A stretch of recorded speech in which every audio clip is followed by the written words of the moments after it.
Syomniy protez qo'ydirish. Afsuslanasiz 100%. Chunki syomniy protez mustahkam joylashmaydi. Ovqat yeyotganda, gaplashayotganda chiqib ketishi mumkin va bor suyak atrofiyasiga olib keladi. Bitta tishim yo'q, implant qo'ydirishni uzoqqa cho'zib yuribman. Afsuslanasiz.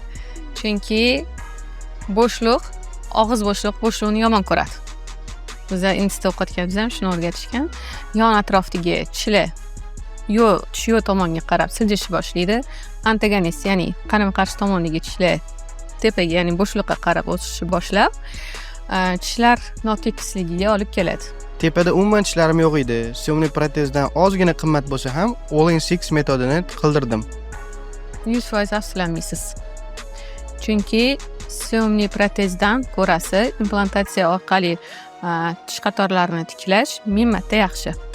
Har tomonlama qulay va sizga ancha yil xizmat qiladi. Tilla tishlarning o'rniga sirkon tishlar qo'ydim. Afsuslanmaysiz.